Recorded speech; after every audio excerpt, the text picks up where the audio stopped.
capek tuh dengan jargon modal dengkul. Ya memang harus modal dengkul, nggak. Apa sih sebenarnya definisi modal dengkul? Cerita gini loh Ji, setelah sekian bulan belusukan tanpa kampanye, jadi sekedar salaman aja, jalan kaki lihat wilayah gitu. Itu kampanye dong. Kalau kan gue orang lawyer nih, kalau kita bilang pilih saya ya, itu lo kampanye. Oh gitu. Tapi kalau lo keliling kan nggak mungkin dong sebagai orang politik nggak boleh turun lapangan sama sekali 5 tahun, terus masa turun cuma 70 hari kan nggak make sense. Kan fungsi ya kader partai atau siapapun turun ke bawah ke lapangan. Nah, sering banget kan gue dimintain duit sama warga, sering banget. Semua nggak minta, nggak semua yang minta, sorry. Maksud gue bukan semuanya minta, tapi sering banget dimintain. Terus dengan berjalannya waktu gue tuh dapat alasan ngeles yang enak apa ya, yang nggak terlalu apa tuh? So bener banget. Apa tuh? Gue penasaran ya, apa jawaban paling ampuh? Ya itu, jadi akhirnya gue lupa di titik mana, akhirnya gue bilang, ya gini lah Bu, harap maklum kita modal dengkul. Kayaknya begitu ngomong itu tuh penerimaan dari warga masyarakat tuh lebih, ya lo kasian banget sih lo gitu. Dan stop di situ, nggak minta lagi. Nah, makanya pas udah berjalan sekian lama, sama tim mikir, kita bikin video kampanye apa ya gitu. Terus ada yang nyeletuk satu, ya lo kan sering bilang modal dengkul kalau lagi belusukan, ya udah lo caleg modal dengkul mau apa lagi? Bener juga ya. Jadi tapi kan sebenarnya bukan hal baru ya, Mas Rian. Periode sebelumnya juga lo melakukan hal yang sama ya? Metode gua kampanye sama persis.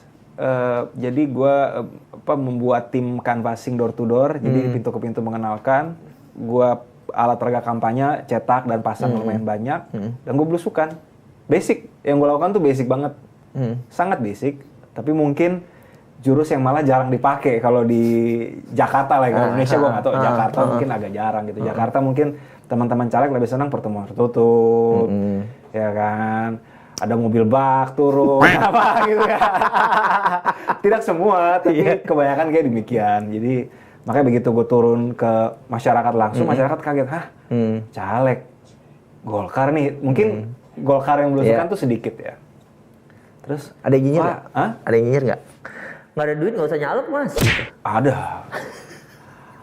Malah ada satu momen yang buat gue agak kayak komikal banget. Jadi gini cerita, di sebuah daerah di Durensawit, lupa kelurahan persisnya apa, kecamatan Durensawit. Di hari itu lagi ada kedukaan di sebuah rumah. Nah, tradisi di situ yang gue juga baru pelajari bahwa kalau ada kedukaan, sesudah kedukaan itu nanti ada kayak bagi-bagi sembako. Apa gitu istilah, saya lupa. Jadi pas gue datang di rumah itu, Pak saya caleg. Terus mereka lagi pada bagi-bagi sembako abis kedukaan. Wah ini ada sembako Pak, Bapak nggak bawa sembako? Hah? Enggak gitu kan, modal dengkul, udah kan. Terus gue muter lagi ke arah kampung padat. Padahal di rumah duka bawa sembako apa deh coba? Nah, ini dalam rumah, jadi kayaknya sesudah acara, mungkin 3-7 hari sudah acara baru ada kayak tradisi bagi-bagi. Gitu. Oke. Pas ketemu lagi ada satu orang gitu, gue ingat banget dia lagi pulang habis bawa sembako gitu. Terus gue lagi pegang kartu nama kan sambil jalan, dia nunjuk gue. Sambil bawa sembako di motor. Ya lah bang, gini doang bang, malu bang gitu.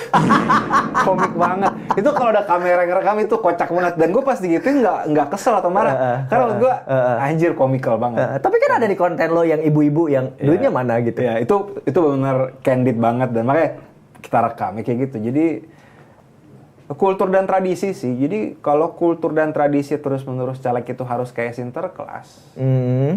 Akhirnya kan caleg-caleg yang terpanggil hatinya untuk nyalek, tapi duitnya nggak banyak, ya gimana? Buat gue ya, makanya gue mau coba mendobrak mitos sebenarnya. Makanya dengan hitungan gue kemarin, tentu optimisme gue buat menang. Tapi cara modal dengkul kemarin memang nggak sukses. Dan apapun alasannya gue nggak tahu. Tapi kalau lo tanya gue dan semua orang nanya gue, lo ada yang lo sesali nggak? Ada yang lo rasa kurang nggak? Gue bilang, ya nggak ada yang sempurna. Tapi gue juga nggak nyesel. Emang udah titik optimum kemarin. Gue salaman 12.000 orang mungkin langsung. 12.000 orang ya. Tanpa amplop, tanpa sembako. 12.000 orang. Jadi total tanpa ngasih gratisan. Memang ada beberapa event, terutama Natal tahun baru kan harga sembako pada naik. Gue tuh bikin sembako murah. Tapi nggak pernah gratisan. Gue tuh paling anti ngasih yang gratis sampai hari ini ya. Mudah-mudahan tahun depan nggak berubah jurus nih gue. Tapi oh berarti periode selanjutnya bakal nyalon lagi. Itu kunciannya kan? I don't know. If you ask me now, gue jujur nggak tahu. Nggak tahu ya. Karena gue udah pernah ngerasain 2019 DPR RI kalah. Pernah coba Batam pilkada independen, tidak lulus verifikasi. Sekarang menurut gue optimum dan gak kepilih. Jadi gue demokrasi itu kan hubungan dua arah, kayak hubungan cinta. Betul. Jadi gue cinta sama lu cinta sama gue nggak? Gue belusukan tiap hari kan, gue cinta sama politik, cinta sama masyarakat, gue pengen ilmu gue dari hukum UI sama Lee Kuan Yew, gue pengen serve the public. Tapi kalau publik nggak mau kan ya it's okay.